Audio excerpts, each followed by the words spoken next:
Bapak Ibu Saudara, kita memulai suatu tema yang baru. Saya memberikan tema ini penciptaan dan pertumbuhan. Sebenarnya ya agak bingung juga saya mau memberi judul ini, karena yang maksud saya itu kita mau mempelajari cara kerja Tuhan dalam menggenapkan rencananya itu. Dan untuk ini kita perlu memahami penciptaan, pertumbuhan. Sebenarnya proses ya, sebenarnya yang kita mau proses penggenapan rencana Tuhan itu, Tuhan karena bekerja dengan suatu aturan tertentu. Kenapa ini penting kita pelajari? Karena kalau kita nggak tahu cara kerja Tuhan, nggak tahu hukum, ya aturan-aturan, nanti kita tidak bisa bekerja sama dengan Tuhan. Amos itu bilang, berjalankah dua orang kalau mereka nggak sepakat? Sepakat di situ artinya saling memahami, saling punya hubungan, saling paham cara kerjanya ini begini, ini baru kita bisa kerja sama. Karena ada pentingnya begini, di Matius 7 ayat 21 sampai 23 itu di sini dijelaskan orang-orang yang melakukan mukjizat demi nama Tuhan, bernubuat demi nama Tuhan, mengusir setan demi nama Tuhan, ya pokoknya melakukan banyak mukjizat lah dalam nama Tuhan. Tapi mereka ditolak karena di situ dibilang mereka tidak mengikuti aturan hukum kerajaan sorga itu, aturan atau cara-cara Tuhan bekerja. Lawlessness istilahnya, ketiadaan aturan, ketiadaan hukum. Itu sebabnya kita penting ini, tema ini sangat-sangat penting sekali. Pentingnya juga begini, kalau orang menjalani kehidupan, dia tidak tahu rencana Tuhan, dia tidak tahu cara kerja Tuhan, dia akan menjalani kehidupan ini dengan melawan kehidupan itu. Ini akan menimbulkan stres, capek, ya, bosan dan sebagainya. Karena kita nggak paham, nggak ngikutin Tuhan gitu. Mengikut Tuhan itu artinya mengikuti cara kerjanya Tuhan, mengikuti rencananya Tuhan. Kita harus menyesuaikan diri, jangan melawan begitu. Kalau nanti itu bisa kena kita nanti ya, sengsara sendiri ya. Contohnya lah dengan datangnya COVID ini. Ini adalah cara kerja Tuhan. Ada maksud Tuhan di balik semuanya itu. Ini rancangan Tuhan.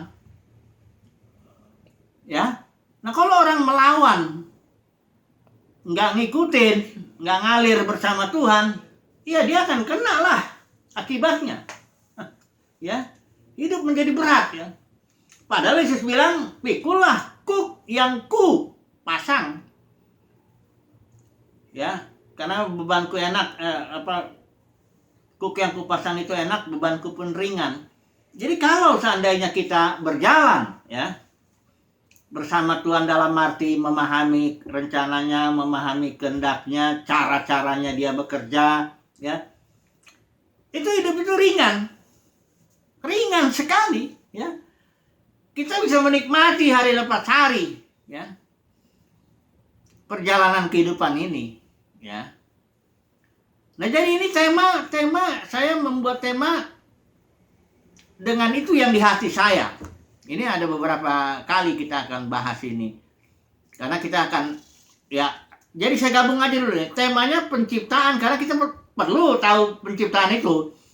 Karena ada banyak teori-teori juga bilang yang paling umumnya kita dengar itu creatio ex nihilo, penciptaan itu dari tidak ada menjadi ada, ya. Coba dulu saya komentari dulu ini sebentar ya.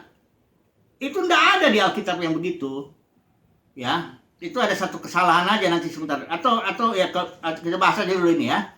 Coba kita baca dua ayat itu yang atau satu ayat dulu ya, di Roma pasal 4 ayat 17 yang membuat orang mengambil kesimpulan bahwa Tuhan menciptakan sesuatu dari tidak ada menjadi ada. Coba dulu Roma 4 ayat 17 ya.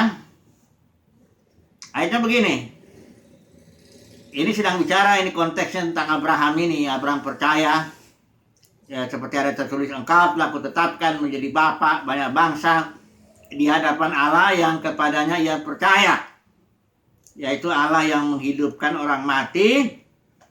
Nah, perhatikan nih. Dan yang menjadikan, ini terjemahan bahasanya menjadikan. Ini kalau terjemahan ILT ini apa? Kalau seolah ini seolah bicara penciptaan, di sini bilang menjadikan dengan firman-Nya apa yang tidak ada menjadi ada.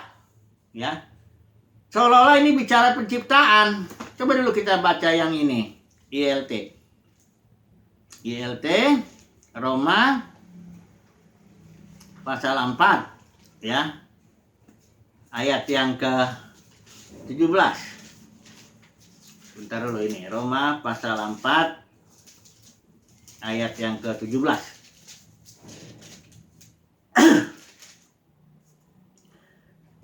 Sorry ini. 4 ayat 17. Sebagaimana telah tertulis, aku menetapkan engkau sebagai bapa banyak bangsa di hadapan Dia yang ia percayai, Elohim yang menghidupkan orang-orang mati. Nah, ini terjemahannya benar. Dan yang memanggil segala sesuatu yang tidak ada menjadi ada. Ini kalau di Mazmur sih seperti gini, Tuhan memanggil gunung. Tadinya nggak ada gunung itu di sini, Tuhan panggil. Ini menjadi ada gunung. Ini sedang mengungkapkan kemahakuasaan Tuhan dalam berkarya begitu ya. Ini memanggil, istilah Yunaninya ini kaleo. Terjemahan ini di kayak kalau orang menerjemahkan eklesia itu keluar. Kaleo itu memanggil. Jadi memanggil keluar. Gereja itu adalah orang-orang yang dipanggil keluar. Kayak ginilah istilah Yunani yang dipakai, kaleo. Memanggil, bukan menciptakan atau menjadikan, bukan. Jadi ini ayat ini tidak bisa diterapkan kepada perihal penciptaan. Karena ini hanya menjelaskan kemahakuasaan Tuhan yang bisa memanggil, memindahkan gunung, ya. Dari tidak ada di sini dipindahkannya menjadi ada di sini. Memanggil ya, kaleo. Nah, jadi penciptaan itu ya tentu dengan firman-Nya ya. Bagaimana ini? Nah, mari kita melihat dulu Ibrani pasal yang ke-11 ya. Ini saya pakai dua terjemahan dulu biar sekalian kita bisa banding-bandingkan ya bahasa Indonesia ini ya. Ibrani pasal 11 ayat yang ke-3 ya. Coba dulu kita baca. Karena iman kita mengerti bahwa alam semesta telah dijadikan oleh firman Allah, sehingga apa yang kita lihat ini, alam semesta ini maksudnya, telah terjadi dari apa yang tidak dapat kita lihat. Nah, ini sebenarnya yang tidak dapat kita lihat itu adalah Elohim sendiri, Tuhan sendiri. Kita nggak bisa lihat dengan mata jasmani, tapi alam semesta ini kita bisa lihat dengan mata jasmani. Ayat ini bilang bahwa alam semesta telah dijadikan oleh, ini benar bicara penciptaan ini. Alam semesta dijadikan oleh firman Allah, sehingga alam semesta yang kita lihat telah terjadi dari Tuhan yang tidak kita lihat. Ini di ayatnya maksudnya. Coba kalau kita pakai ILT, kira-kira bagaimana dia bunyinya? Ibrani pasal 11. Ibrani pasal 11 ayat 3 ya. Coba dulu kita lihat ini. Dengan iman kita mengerti bahwa masa-masa ini telah dipersiapkan oleh firman Elohim, sehingga dari hal dari yang tidak nampak telah menjadi hal-hal yang kelihatan. Pendeknya ini hampir sama lah. Jadi penciptaan itu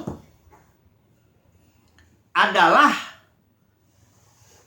sesuatu yang diperbuat oleh firman Tuhan, sehingga yang terlihat alam semesta ini terjadi dari Tuhan yang tidak terlihat.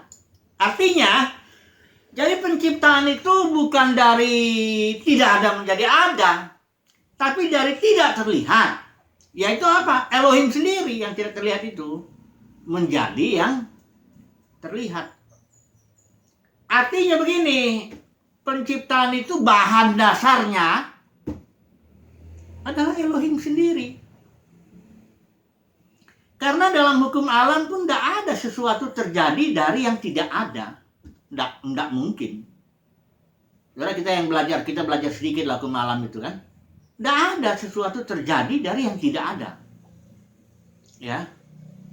Nah, jadi penciptaan itu artinya dari tidak kelihatan alam semesta ini terjadi dari yang berasal dari Elohim yang tidak terlihat. Jadi bahan dasarnya Elohim. Dialah sesuatu yang ada.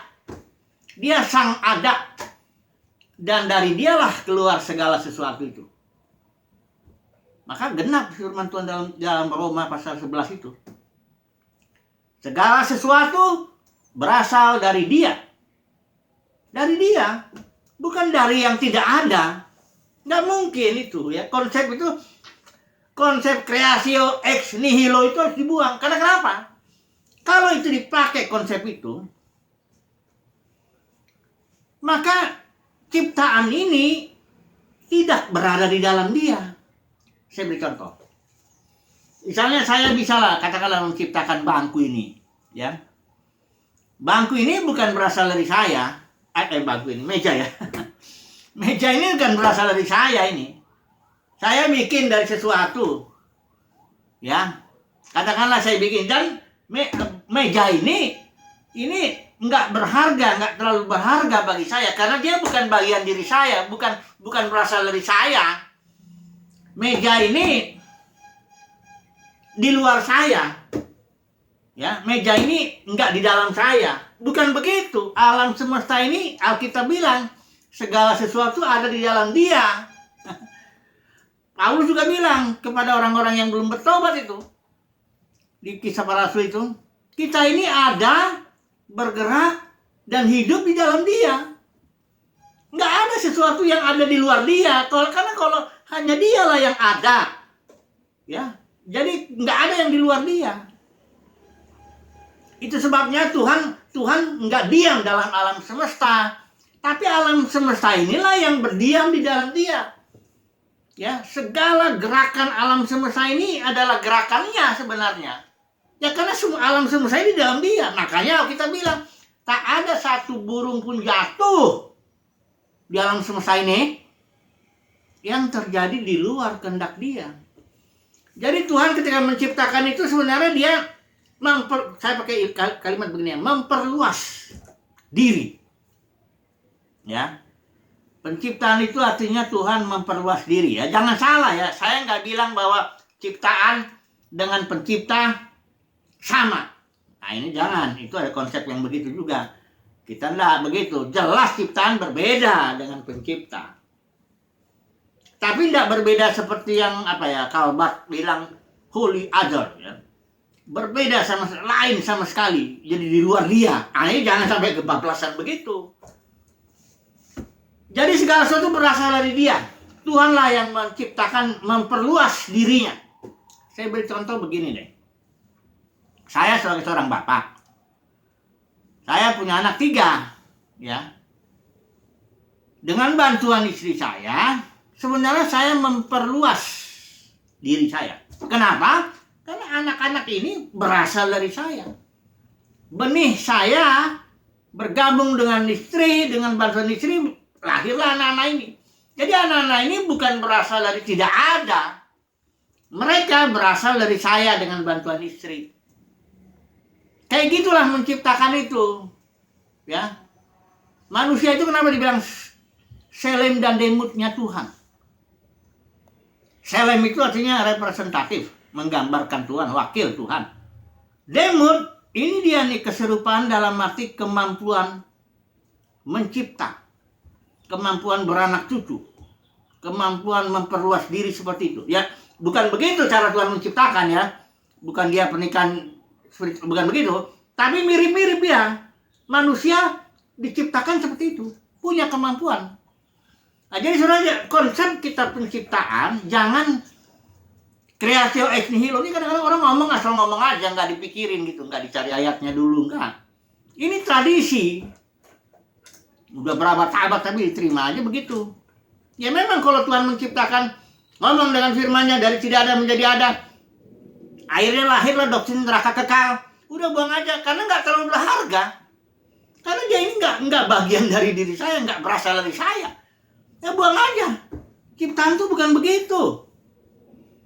Ciptaan Tuhan mencipta itu berasal dari dirinya. Dirinya inilah bahan dasarnya yang menghasilkan.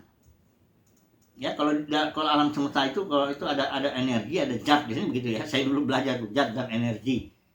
Energi yang roh itu yang sebenarnya sumbernya itu adalah dia. Dialah mengeluarkan ya energi listrik lah, energi panas lah, energi gerak ya, energi macam-macam. Itu sumbernya satu. Berasal dari yang satu itu, energi roh, saya bilang nanti. Jadi sekali lagi, konsep kita penciptaan adalah apa ya istilahnya nih, gimana? Berasal dari dia. Segala sesuatu berasal dari dia. Kita ada, kita hidup, kita bergerak di dalam dia. Alam semesta ini ada di dalam dia. Ya. Jadi penciptaan itu bukan, yang jelas bukan creatio ex nihilo, ya bukan itu. Penciptaan itu sesuatu yang terlihat berasal dari yang tidak terlihat, yaitu dia sendiri. Nah, kalau kita punya konsep seperti ini, kita mulai mengerti bahwa ciptaan itu, alam semesta, manusia dan semuanya itu sangat-sangat berharga sekali. Dan bukan hanya sangat berharga sekali, dia itu bergerak semuanya oleh satu sumber ini, yaitu Tuhan. Alam semesta ini bukan kayak jam, kayak orang bikin jam. Saudara tahu nggak? Orang bikin arloji, ya arloji. Kan dia bikin tuh arloji, ya dia bikin spare-nya, sistemnya dah, nggak tahu bagaimana. Udah gitu dia lepas, jamnya jalan sendiri, ya, nggak perlu lagi penciptanya, pembuatnya nggak perlu lagi nyampur-nyampurin. Arlojinya udah jalan sendiri menurut hukum yang ditaruh oleh si pembuat. Enggak begitu antara Tuhan dengan ciptaan. Ciptaan itu adalah sesuatu yang berasal dari dia, digerakkan oleh dia. Dialah penyebab segala sesuatu. Jadi ciptaan itu nggak dilepas. Jadi kita makanya kalau kita punya konsep penciptaan itu sesuatu yang seperti yang saya bilang ini tadi, kita akan merasa apa ya, damai ya, tenang ya. Nanti kita akan habis poin yang penciptaan ini, kita akan bicara nanti yang pertumbuhan. Baru nanti kita akan bicara lagi mengenai sifat-sifat Tuhan lah ya, beberapa sifat Tuhan yang perlu kita pahami ya mengenai yang terkait dengan penciptaan ini. Jadi sekali lagi ya, jadi penciptaan itu adalah sesuatu ya, berasal ya, sesuatu yang terlihat yang berasal dari yang tidak terlihat. Itulah dia penciptaan ya.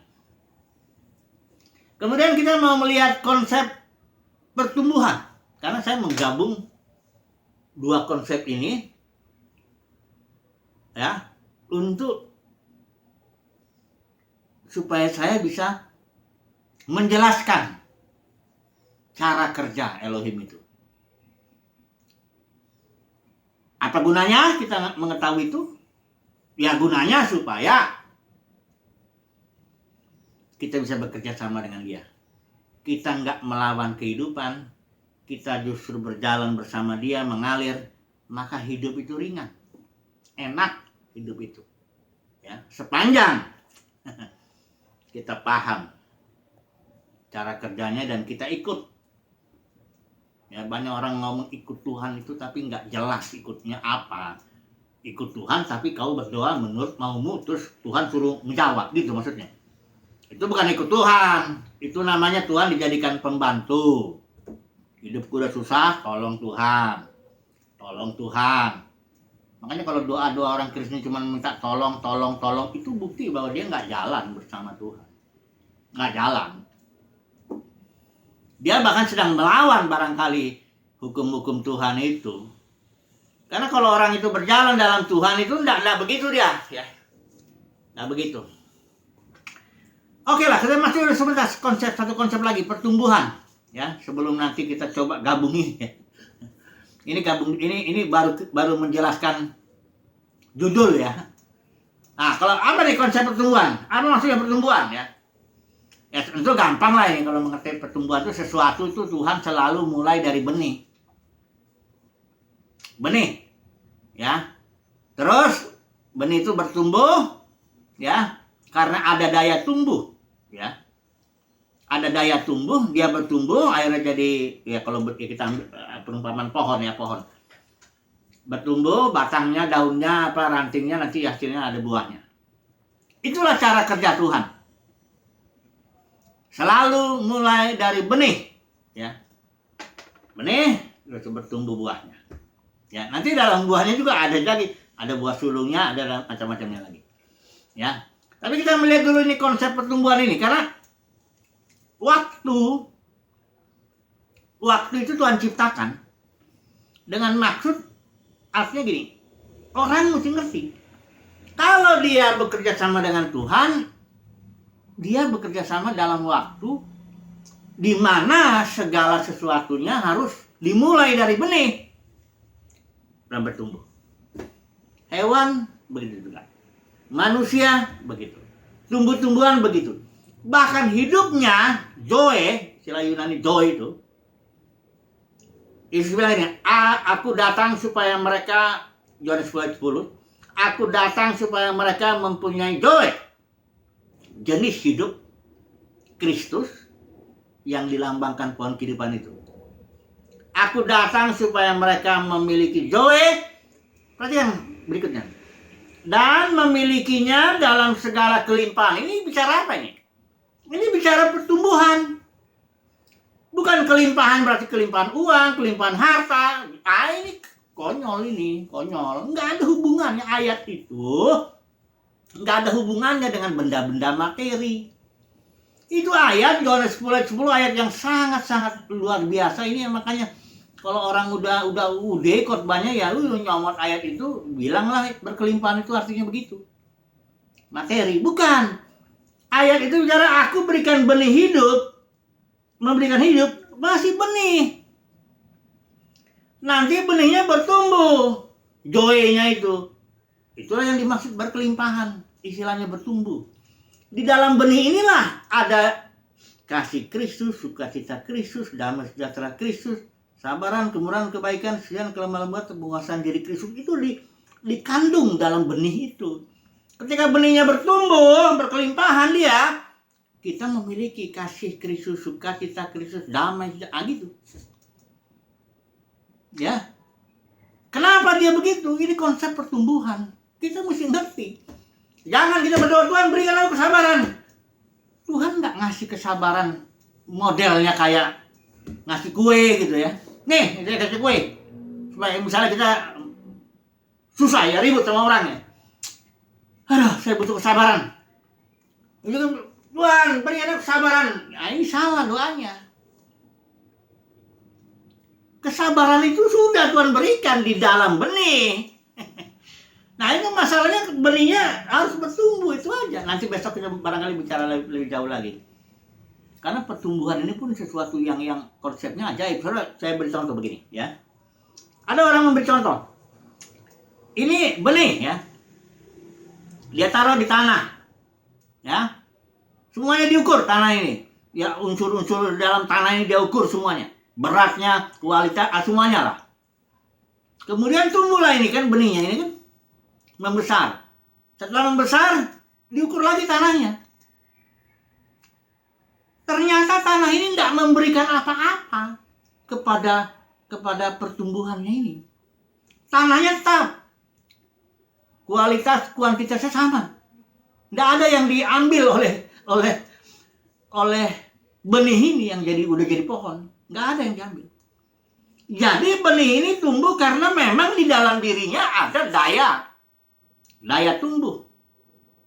Karena kalau kita taruh kelereng, gundu itu kelereng, taruh di tanah yang bagus, kasih siram, kasih air, nggak bertumbuh dia.